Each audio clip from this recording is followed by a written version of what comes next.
Hi hi എല്ലാവർക്കും സുഖമെന്ന് വിശ്വസിക്കുന്നു.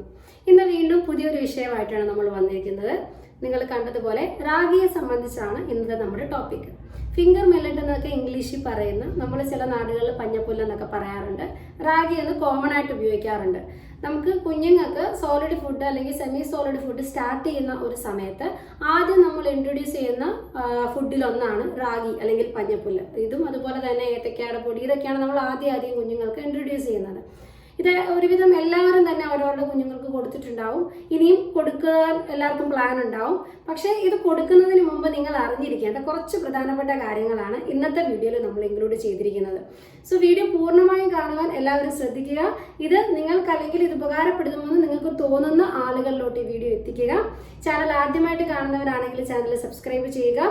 So നമുക്ക് വീഡിയോയിലോട്ട് കിടക്കാം. ഒരിക്കൽ കൂടി എല്ലാവർക്കും വീഡിയോയിലോട്ട് സ്വാഗതം. ഈ റാഗി എന്ന് പറയുന്നത് നമുക്ക് രണ്ട് ഫോമിൽ മാർക്കറ്റിൽ അവൈലബിൾ ആണ്. റാഗിയായിട്ട് തന്നെ സെറിയൽ ധാന്യമായിട്ട് തന്നെ നമുക്ക് കിട്ടാറുണ്ട്. അതുപോലെ തന്നെ അതിൻ്റെ പൊടിയും മാർക്കറ്റുകളിൽ അവൈലബിൾ ആണ്. അപ്പം ഇത് ഓരോരുത്തരും അവരവരുടെ വീട്ടിലെ സൗകര്യം അനുസരിച്ചാണ് ഇതിൽ ഏത് ചൂസ് ചെയ്യുന്നു എന്നുള്ളത്. ഇപ്പം രണ്ട് ഭാര്യയും ഭർത്താവും ജോലിക്കാരാണ്, അല്ലെങ്കിൽ വീട്ടിൽ വേറെ ആരും, നമുക്ക് എല്ലാവരും ജോലിക്കാരാണ്, തിരക്കാണ്, പിന്നെ ഇപ്പോൾ മഴക്കാലമുള്ള സമയമാണ്, അല്ലെന്നുണ്ടെങ്കിൽ ഇപ്പോൾ ഫ്ലാറ്റിൽ താമസിക്കുന്ന ആളുകളാണ്. അപ്പം ഇങ്ങനെയുള്ള ആളുകൾ പൊതുവെ എന്ത് ചെയ്യാറില്ല, റാഗി വാങ്ങിച്ച് അത് ഉണക്കി അത് പൊടിക്കുക എന്നത് പ്രാക്ടിക്കലി അത്രയും നടക്കണമെന്നില്ല. സോ അവർ കൂടുതലും പ്രിഫർ ചെയ്യുക റാഗിയുടെ പൊടിയായിരിക്കും. അപ്പം അല്ലാതെ ചെയ്യാനുള്ള എളുപ്പത്തിന് പലരും റാഗിയുടെ പൊടിയും വാങ്ങിച്ച് യൂസ് ചെയ്യാറുണ്ട്. ഇനി ഇത് എങ്ങനെ കൊടുക്കുന്നു, ഇനി റാഗി വാങ്ങിക്കുന്നിടത്ത് തൊട്ട് നോക്കാം, എന്നാലേ നിങ്ങൾക്ക് മനസ്സിലാവുള്ളൂ. യൂഷ്വലി റാഗി വാങ്ങിക്കുമ്പോൾ അതിലാണ് നമുക്കിത് മെയിനായിട്ട് നമ്മൾ ഓറിയൻറ്റ് ചെയ്തിരിക്കുന്നത് വെച്ചാൽ റാഗിയായിട്ട് നിങ്ങൾ എങ്ങനെ യൂസ് ചെയ്യുന്നു എന്നുള്ളതാണ്. റാഗിയുടെ പൊടിയുടെ ഞാൻ ലാസ്റ്റിൽ പറയാം. ആദ്യം റാഗിയിലോട്ട് വരാം. റാഗിയായിട്ട് നിങ്ങൾ കൊടുക്കുമ്പോൾ യൂഷ്വലി എങ്ങനെയാണ് നമ്മൾ ചെയ്യാറുള്ളത്? ഇപ്പോൾ നമ്മൾ യൂട്യൂബിൽ അല്ലെങ്കിൽ എവിടെയും റെസിപ്പി നോക്കിയാൽ കഴിഞ്ഞാൽ, ഇപ്പോൾ നിങ്ങൾ നോക്കുകയാണ് എങ്ങനെയാണ് റാഗി യൂസ് ചെയ്യേണ്ടത് എന്ന് നിങ്ങൾ നോക്കിയാൽ തന്നെ നിങ്ങൾക്ക് ഏറ്റവും കൂടുതൽ വരാൻ പോകുന്ന വീഡിയോസ് എന്ന് പറയുന്നത് റാഗി നന്നായിട്ട് കഴുകി വെള്ളത്തിലിടുന്നു, അതിപ്പോൾ വൈകിട്ട് വെള്ളത്തിൽ ഇട്ട് വെക്കുന്നു, രാവിലെ എന്ത് ചെയ്യുന്നു, അത് വാഷ് ചെയ്തതിന് ശേഷം നല്ല വൃത്തിയുള്ള ഒരു തുണിയിൽ നമ്മൾ അരച്ചതിന് ശേഷം പിഴിഞ്ഞെടുക്കുന്നു. അതിൻ്റെ നീര്, അതായത് വെള്ള കളറിൽ ഒരു പാല് പോലെ വരുന്ന ആ ഒരു നീര് നമ്മൾ കുറുക്കി കുഞ്ഞുങ്ങൾക്ക് നൽകുന്നു. ഇങ്ങനെയാണ് പൊതുവെ എല്ലാവരും ചെയ്ത് കണ്ടിട്ടുള്ളത്. ഇതിൽ നിന്ന് വിഭിന്നമായിട്ട് ചെയ്യുന്നവരുണ്ടാവാം, പക്ഷെ മജോറിറ്റി എല്ലാവരും ചെയ്ത് കണ്ടിട്ടുള്ളത് ഈ ഒരു രീതിയാണ്. ഇനി ഇവിടെ നിങ്ങൾ ചെയ്യുന്ന ഒരു വലിയ ഒരു അബദ്ധമുണ്ട്. അതായത് നമ്മൾ നോക്കിക്കഴിഞ്ഞു കഴിഞ്ഞാൽ ഈ റാഗി എന്ന് പറയുന്നതിനകത്ത് ഒരുപാട് ഗുണങ്ങളുള്ളതാണ്. അത് ഒരുപാട് മിനറൽസ് കാര്യങ്ങളൊക്കെ ഉള്ളതാണ്. അത് എന്തൊക്കെയാണെന്നുള്ളത് ഫസ്റ്റ് ഞാൻ പറയാം. ഒരു റാഗിയിൽ അടങ്ങിയിരിക്കുന്ന ഒരു മിനറൽ കണ്ടന്റുകൾ എന്തൊക്കെയാണ്, അതിലൊരു ചെറിയ തെറ്റിദ്ധാരണയുണ്ട്. അതുകൊണ്ടാണ് ഞാനത് പറയുന്നത്. റാഗിയിൽ അടങ്ങിയിരിക്കുന്ന മെയിനായിട്ടുള്ള മിനറൽ കണ്ടന്റുകൾ ഏതൊക്കെയാണെന്നുള്ളത് ഞാൻ ഫസ്റ്റ് നിങ്ങളോട് പറയാം. റാഗി അല്ലെങ്കിൽ ഫിംഗർ മില്ലറ്റിൽ അടങ്ങിയിരിക്കുന്ന കണ്ടൻസ് എന്തൊക്കെയാണെന്നുള്ളത് ഞാൻ ആദ്യം പറയാം. അതായത് ഏകദേശം 5 തൊട്ട് 8% വരെ പ്രോട്ടീൻ കണ്ടൻസ് ആണ്. 1 തൊട്ട് 2% ഈതർ എക്സ്ട്രാക്റ്റീവ്സ് ഉണ്ട്. അതുപോലെ 65% തൊട്ട് 75% വരെ അതിൽ കാർബോഹൈഡ്രേറ്റ് കണ്ടന്റ് ആണ്. 15 തൊട്ട് 20% വരെ ഡയറ്ററി ഫൈബേഴ്സ് ഉണ്ട്, നാരുകൾ, ഫൈബേഴ്സ് അതിൽ അടങ്ങിയിട്ടുണ്ട്. 2.5 to 3.5% ആണ് അതിലെ മിനറൽ കണ്ടന്റ് എന്ന് പറയുന്നത്. ഇനി ഈ മിനറൽ തന്നെ നമ്മൾ നോക്കുകയാണെന്നുണ്ടെങ്കിൽ റാഗിയിൽ ഏറ്റവും കൂടുതൽ അയൺ ആണ് അടങ്ങിയിരിക്കുന്നതെന്നാണ് പലരും വിശ്വസിച്ചിരിക്കുന്നത്. ഇരുമ്പ് ധാരാളമായിട്ടുള്ള ഒന്നാണ് റാഗി എന്നാണ് ആളുകൾ വിചാരിച്ചു വെച്ചിരിക്കുന്നത്. പക്ഷേ നമ്മൾ നോക്കുകയാണെന്നുണ്ടെങ്കിൽ കാൽഷ്യം കണ്ടന്റ് ആണ് റാഗിയിൽ ഏറ്റവും കൂടുതലുള്ളത്. അതും അനിവാര്യം തന്നെയാണ്. വളർച്ചാ പ്രായത്തിൽ കുട്ടികൾക്ക് ഏറ്റവും അനിവാര്യമായ മിനറൽസിൽ ഒന്ന് തന്നെയാണ് കാൽഷ്യം. ബോൺ ഡെവലപ്മെന്റും കാര്യങ്ങളും ഒക്കെ നടക്കുന്നതാണ്. അപ്പോൾ എല്ലുകൾക്കും പല്ലുകൾക്കും ഒക്കെ നല്ലതാണ്. അപ്പം അത് മോശമെന്നല്ല ഞാൻ പറഞ്ഞത്. പക്ഷേ അയണിനേക്കാൾ ഏറെ, അയൺ വളരെ ചെറിയ തോതിലാണുള്ളത്, പക്ഷെ അതിനേക്കാൾ ഏറെ അതിലുള്ളതെന്ന് വെച്ചാൽ കാൽഷ്യം പൊട്ടാഷ്യം ആണ്. അപ്പോൾ കാൽഷ്യം പൊട്ടാഷ്യം ധാരാളമുള്ള ഒരു മിനറൽ തന്നെയാണ് റാഗി. ഇനി നിങ്ങൾ ഇപ്പം ഞാനിനി ചെയ്യുന്നതിലോട്ട്, റാഗി ഉണ്ടാക്കുന്ന പ്രക്രിയയിലോട്ട് വരികയാണ്. നിങ്ങൾ കുറുക്കുണ്ടാക്കാൻ വേണ്ടിയിട്ട് റാഗി എടുത്ത് നന്നായിട്ട് അരച്ച് പിഴിഞ്ഞ്, തുണിക്കകത്തിട്ട് പിഴിഞ്ഞ് ആ വെള്ളം എടുക്കുമ്പോൾ എന്താ സംഭവിക്കുന്നതെന്ന് വെച്ച് കഴിഞ്ഞാൽ ഇതിൻ്റെ മോസ്റ്റ് ഓഫ് ദ കണ്ടന്റ് അല്ലെങ്കിൽ ആ മിനറൽ കണ്ടന്റ് വരുന്നത് അതിൻ്റെ തവിട് പോർഷനിലാണ്. പക്ഷെ നമ്മൾ ഈ അരിച്ചു മാറ്റി വെക്കുന്നത്, നമ്മൾ ഈ പിഴിഞ്ഞിട്ട് മാറ്റി കളയാൻ എടുക്കുന്ന സാധനമാണ് അതിൻ്റെ തവിട് എന്ന് പറയുന്നത്. അപ്പോൾ നമ്മൾ അതിൻ്റെ നന്നായിട്ടുള്ള കണ്ടന്റ് കളയാണ് ചെയ്യുന്നത്. മനസ്സിലായല്ലോ? കളയാണ് കളയാണ്, കുട്ടിയുടെ വയറ്റിലോട്ട് ചെല്ലേണ്ട കണ്ടന്റ് നമ്മൾ കളയാണ്. നേരെ മറിച്ച് ആ എടുക്കുന്ന ദ്രാവകത്തിൽ അത്രയും ഒരു മിനറൽ കണ്ടൻസ് ഉണ്ടാവണമെന്നില്ല. ഇനി ഇവിടെ നമ്മൾ അറിഞ്ഞിരിക്കേണ്ട വേറൊരു വസ്തുത, അതായത് ആളുകൾ പൊതുവേ പറയാറുണ്ട് റാഗി കഴിക്കുമ്പോൾ അല്ലെങ്കിൽ റാഗിയുടെ തൊലി കഴിച്ചു കഴിഞ്ഞാൽ കുട്ടിക്ക് വയറ്റുവേദന ഉണ്ടാകാം, അല്ലെങ്കിൽ കുട്ടിക്ക് കോൺസ്റ്റിപ്പേഷൻ ഉണ്ടാകാം, മലബന്ധം അനുഭവപ്പെടാം, അങ്ങനെ വയറിന് അസ്വസ്ഥ അനുഭവപ്പെടാം, ഇങ്ങനെ കുറേ കാര്യങ്ങൾ പറയാറുണ്ട്. അതിന് പിന്നിലെ കാരണം എന്ന് വെച്ചാൽ അവിടെ വന്നിട്ടുള്ള ഒരു ചെറിയ തെറ്റിദ്ധാരണയാണ്. ഉമിയും തവിടും തമ്മിലുള്ള ഡിഫറൻഷിയേറ്റ് ചെയ്യാൻ, അവ തമ്മിൽ തിരിച്ചറിയുന്നതിലുള്ള ഒരു ചെറിയ വ്യത്യാസമാണ്. ഉമി എന്ന് പറയുന്നത് നമുക്ക് നമ്മുടെ ശരീരത്തോട്ട് അങ്ങനെ ദഹനത്തിന് പ്രശ്നം ഉണ്ടാക്കാം, ഈ പറഞ്ഞ പോലെ കോൺസ്റ്റിപ്പേഷന്, വയറുവേദന, നമുക്കാണെങ്കിലും കുട്ടികൾക്കാണെങ്കിലും അത്ര നല്ലതല്ല. പക്ഷേ അതേസമയം തവിടെന്ന് പറയുന്നത് നല്ലതാണ്. തവിടും ഉമിയും രണ്ടാണ്. നമ്മൾ പൊതുവേ റാഗി വാങ്ങിക്കുമ്പോൾ റാഗിയിൽ ഒട്ടിപ്പിടിച്ചിരിക്കുന്നത് അതെന്ന് വെച്ചാൽ തവിടായിരിക്കും. അതിപ്പോൾ റാഗി എന്നല്ല, നമ്മൾ ഏതൊരു ധാന്യം എടുത്താലും, ഇപ്പോൾ അരിയാണെങ്കിലും ഏതൊരു ധാന്യം എടുത്താലും അതിൻ്റെ തവിട് എപ്പോഴും ഹെൽത്തി പോർഷൻ തന്നെ. അതായത് നമ്മൾ റൈസ് ബ്രാൻ ഓയിലൊക്കെ പറയാം, റൈസ് ബ്രാൻ എന്ന് പറയുന്നത് അതാണ് അരിയുടെ തവിട്, ബ്രാൻ എന്നാണ് തവിട് എന്ന് പറയുന്നത്. സോ റാഗിയുടെ തവിടിലാണ് എല്ലാ ഗുണങ്ങളും, ഏതൊരു ധാന്യത്തിൻ്റെ തവിടിലാണുള്ളത്. അപ്പോൾ തവിട് കളയാതെ കുട്ടികളിലോട്ട് എത്തിക്കുകയാണ് നമ്മൾ ചെയ്യേണ്ടത്. അപ്പോൾ അത് പോകുന്നതിൻ്റെ ഫലമായിട്ട്, ഉള്ളിൽ പോകുന്നതിൻ്റെ ഫലമായിട്ട് കുഞ്ഞിന് മലബന്ധമോ കാര്യങ്ങളോ അനുഭവപ്പെടണമെന്നില്ല. ഇനി വേറൊരു പ്രശ്നം, ഈ റാഗി കഴിച്ചു, കുഞ്ഞിന് റാഗിയുടെ കുറുക്ക് സ്റ്റാർട്ട് ചെയ്തതിന് ശേഷം കുഞ്ഞിന് ശരിയായ രീതിയിൽ മോഷൻ പോകുന്നില്ല, എന്തോ കോൺസ്റ്റിപ്പേഷൻ ഉണ്ടെന്ന് പറയുന്നതിന് പിന്നിൽ ഒരു കാരണം നിങ്ങൾ കൊടുത്തിരിക്കുന്നത് ഫൈബർ കണ്ടന്റ് ഇല്ലാത്ത റാഗിയുടെ പോർഷനാണ്. കാരണം നിങ്ങൾ അരിച്ച് കളഞ്ഞിരിക്കുന്ന പോർഷനിലാണ് ആ ഒരു തവിടും ഫൈബറും എല്ലാം വരുന്നത്. ഈ കൊടുത്തിരിക്കുന്ന വെള്ളത്തിൽ ഒന്നുമില്ല, ഫൈബർ ഇല്ല.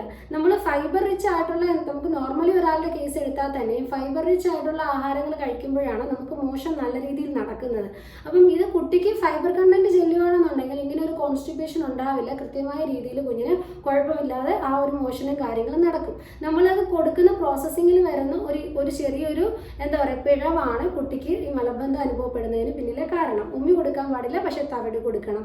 തവിട് കൊടുക്കുന്നതാണ് നല്ലത്, അതിലാണ് ഗുണങ്ങളും അതുപോലെ തന്നെ ഈ ഒരു കോൺസ്റ്റിപ്പേഷനോ കാര്യങ്ങളോ ഒക്കെ അവോയ്ഡ് ചെയ്യുന്നതിനുള്ള ഫൈബർ കണ്ടന്റ് ഒക്കെ വരുന്നത് ആ ഒരു പോർഷനിലാണ്. അപ്പം ഇത്രയും നിങ്ങൾക്ക് ക്ലിയർ ആയെന്ന് വിചാരിക്കുന്നു.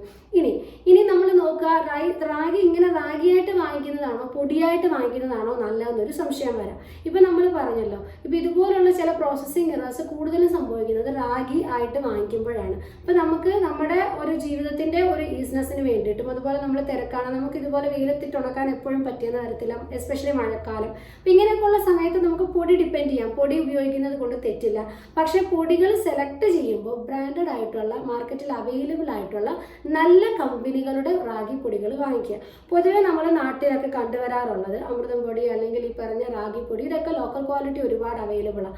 ലോക്കൽ ക്വാളിറ്റി ഉള്ള സാധനങ്ങൾ വിലക്കുറവാണ്. അപ്പോൾ കൂടുതലും ആളുകൾ ഡിപ്പെൻഡ് ചെയ്യുന്നത് അതിനെയായിരിക്കാം. ചിലപ്പോൾ അങ്ങനെ ഉള്ള പൊടികൾ ഉപയോഗിക്കുന്ന കുട്ടികൾക്കാണ്, അല്ലെങ്കിൽ അങ്ങനെയുള്ള പൊടികളിൽ ചിലപ്പോൾ ഉമ്മിയുടെ കണ്ടന്റും വരാം. പ്രോപ്പറായിട്ട് ക്ലീനിങ് നടക്കണമെന്നില്ല. അപ്പോൾ ഉമ്മി കണ്ടന്റ് കൂടെ മിക്സ് ചെയ്യാം. നമുക്ക് പൊടിയായിട്ടിരിക്കുമ്പോൾ ഉമ്മി ഏത് തവിട് ഏത് റാഗി ഏതെന്ന് നമുക്ക് തിരിച്ചറിയണമെന്നില്ല.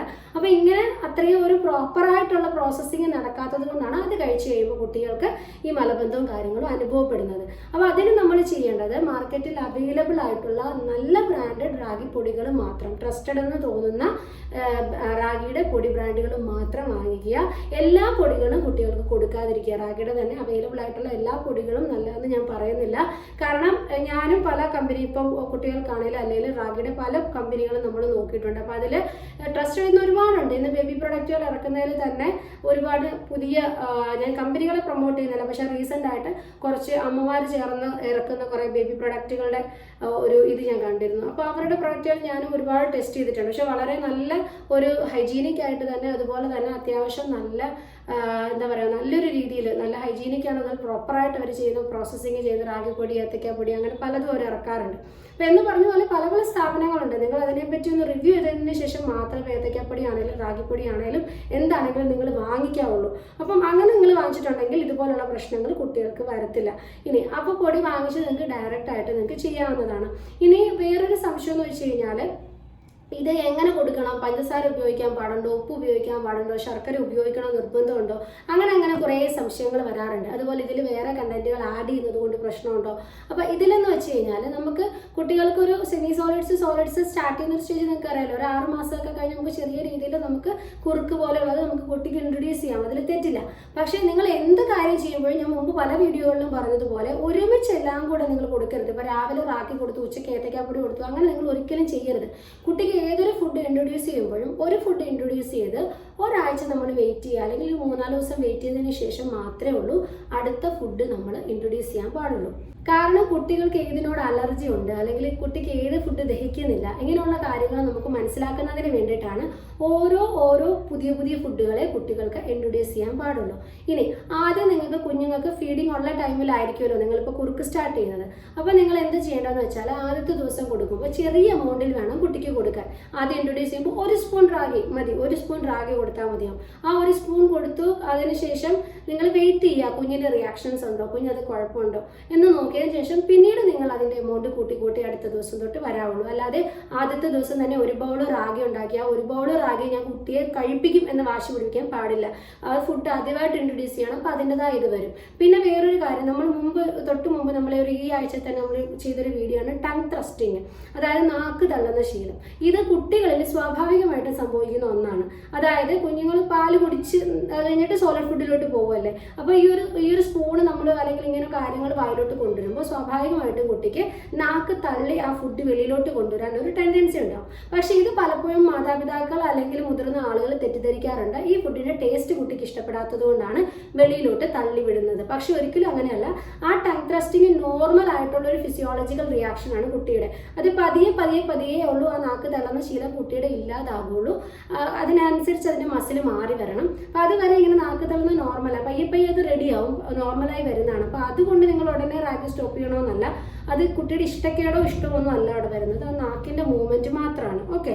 ഇനി വേറൊരു കാര്യം എന്ന് വെച്ച് കഴിഞ്ഞാൽ കുട്ടിക്ക് ഇങ്ങനെ കൊടുക്കുന്ന കാര്യം പറഞ്ഞു, ഇതിൽ ഉപ്പ് ഉപയോഗിക്കണോ, പഞ്ചസാര ഉപയോഗിക്കണോ, പാൽ ഉപയോഗിക്കണോ, വെള്ളം വേണോ, അങ്ങനെ ഓരോ കാര്യങ്ങളാണ്. അപ്പോൾ ആദ്യം കുട്ടിക്ക് കൊടുക്കുമ്പോൾ നമ്മൾ പാൽ ഉപയോഗിക്കേണ്ടതാണ് ഞാൻ പറയുന്നത്. കാരണം പാലിപ്പോൾ 6 മാസം തൊട്ടൊന്നും പശുപാലൊന്നും കൊടുത്ത് തുടങ്ങത്തില്ലല്ലോ കുട്ടിക്ക്, മിക്കവാറും സ്റ്റാർട്ട് ചെയ്യത്തില്ല. കാരണം ഡൈജഷൻ്റെ കാര്യങ്ങളൊക്കെ വരുന്നതുകൊണ്ട് എല്ലാ കുട്ടികൾക്കും പാൽ പിടിക്കണമെന്നില്ല. അപ്പോൾ ആദ്യത്തെ നിങ്ങൾക്ക് ചെറിയ വെള്ളത്തിൽ തന്നെ കുറുക്കരുത്, വെള്ളത്തിൽ കുറുക്കാം. പിന്നെ കുറച്ച് പയ്യെ കുഞ്ഞ് വളരുന്ന അനുസരിച്ച് നിങ്ങൾക്ക് ഇതിൽ മാറ്റങ്ങൾ വരുത്താം. കുഞ്ഞിൻ്റെ ദഹനം നിങ്ങൾക്ക് തന്നെ മനസ്സിലാവുമല്ലോ, കുഞ്ഞിൻ്റെ ദഹന പ്രോസസ്സിൽ ഓക്കെയാണ്.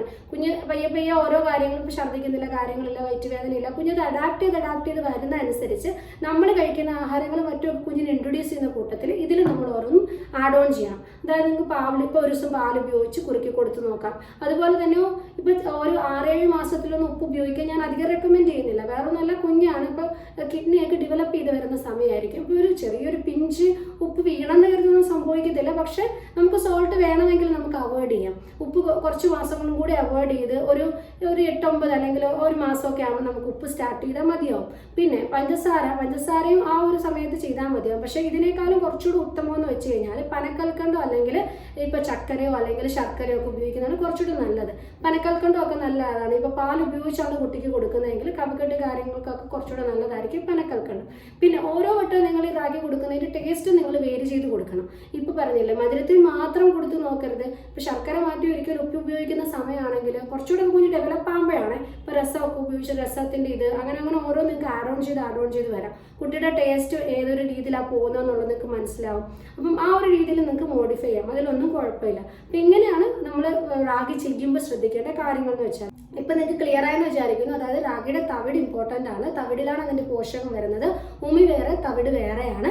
പിന്നെ റാഗി സെലക്റ്റീവ് ബ്രാൻഡഡ് ആയിട്ടുള്ള നല്ല മാർക്കറ്റിൽ അവൈലബിൾ ആയിട്ട് ഇത്തിരി വില കൂടുതലായിരിക്കാം. നല്ല പ്രൊഡക്റ്റുകൾക്ക് അല്പം വില കാണും. നമുക്ക് ലോക്കലി അവൈലബിൾ ആയിട്ടുള്ള പ്രൊഡക്റ്റുകളെക്കാളും തീർച്ചയായിട്ടും വിലയായിരിക്കും.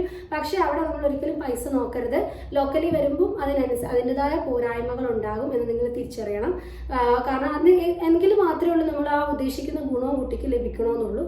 സോ അങ്ങനെയാണ് നമ്മൾ ചെയ്യേണ്ടത്. പിന്നെ കുട്ടിക്ക് ഇപ്പോൾ ഒരു വയസ്സൊക്കെ കഴിഞ്ഞാൽ നിങ്ങൾക്ക് നെയ്യോ അങ്ങനെ എന്തെങ്കിലും ഗീ അല്ലെങ്കിൽ ബട്ടറോ എന്തെങ്കിലുമൊക്കെ നിങ്ങൾക്ക് ഈ റാഗിയുടെ കൂടെ ആഡ് ചെയ്യാം. ആദ്യം എല്ലാം കൊടുക്കരുത്. അത് ഞാൻ വീണ്ടും പറയുന്നു. 6 മാസം നിങ്ങൾ സെമി സോളിഡ് സ്റ്റാർട്ട് ചെയ്യുമ്പോഴേ ഈ നെയ്യ് അതുപോലെ പാല് ഇതെല്ലാം കൂടെ കുട്ടിക്ക് കൊടുക്കരുത്. ദഹന സംബന്ധമായ പ്രശ്നങ്ങൾ വരും. നിങ്ങൾ പയ്യെ കൊടുക്കാവുള്ളൂ. കുട്ടിയുടെ ദഹന പ്രോസസ്സ് മെച്ചപ്പെടുന്നതിനനുസരിച്ച് നിങ്ങൾ പാലാണെങ്കിലും നെയ്യാണെങ്കിലും ഉപ്പാണെങ്കിലും ഒക്കെ ഇൻട്രൊഡ്യൂസ് ചെയ്യാൻ പാടുള്ളൂ. ആദ്യം ഇതൊന്നും പാടില്ല. പയ്യെ പയ്യെ ചെയ്യാവുള്ളൂ. എല്ലാം മിനിമൽ കൊടുത്ത് വേണം കുട്ടിയെ ശീലിപ്പിക്കാൻ. ആ ഡൈജസ്റ്റീവ് സിസ്റ്റം, ആ ഒരു ദഹന പ്രക്രിയ നോർമലായി വരുന്ന രീതിയിൽ കിഡ്നി പ്രോപ്പറായിട്ട് ഫങ്ഷൻ ആവണം, ദഹനം പ്രോപ്പറായിട്ട്, ഡൈജഷനും കാര്യങ്ങളും ഒക്കെ പ്രോപ്പറായിട്ട് വരണം. അങ്ങനെ ഒരു ട്രാക്കിലോട്ട് കുഞ്ഞ് വരുന്ന അനുസരിച്ച് നിങ്ങൾ കൊടുക്കാൻ പാടുള്ളൂ. പിന്നെ ഇത് ഓക്കെ ആയതിനു ശേഷം നിങ്ങൾക്ക് ഏത്തക്കപ്പൊടിയുടെ കാര്യം ഇതുപോലെ തന്നെ. അപ്പോൾ കൊടുക്കുമ്പോൾ നിങ്ങൾക്ക് ഓൾട്ടർ ചെയ്ത് കൊടുക്കാം. ഒരു ദിവസം റാഗി ആണെന്നുണ്ടെങ്കിൽ ഒരു ദിവസം ഏത്തക്കയുടെ, അല്ലെങ്കിൽ വേറൊരു ദിവസം ഇപ്പോൾ ക്യാരറ്റിൻ്റെ ബ്രിഡ്ജ്, അങ്ങനെ ഓരോന്ന് നമുക്ക് മാറ്റി ഇപ്പോൾ പൊട്ടറ്റോടെ, അങ്ങനെ ഓരോന്ന് നമുക്ക് കൊടുക്കാം. ഡിഫറെൻറ്റ് ടേസ്റ്റ് ആകുമ്പോൾ കുട്ടിക്കും വലിയൊരു വിരസത അനുഭവപ്പെടത്തില്ല. ഒരേ ടേസ്റ്റ് ആകുമ്പോൾ കുഞ്ഞുങ്ങൾക്കാണെങ്കിലും നമുക്കാണെങ്കിലും എല്ലാം ഒരുപോലെ തന്നെ നമുക്കൊരു മടുപ്പ് ഫീൽ ചെയ്യും. അപ്പം അങ്ങനെയൊക്കെയാണ് നമ്മൾ കുറുക്ക് കൊടുക്കുന്നതിന് മുമ്പ്, എസ്പെഷ്യലി റാഗിയുടെ കുറുക്ക് കൊടുക്കുമ്പോൾ ശ്രദ്ധിക്കേണ്ടത്. സോ വീഡിയോ എല്ലാവർക്കും ഉപയോഗപ്രദമായി എന്ന് തന്നെ കരുതുന്നു. മറ്റൊരു വീഡിയോയിലൂടെ കാണും വരെ ബൈ.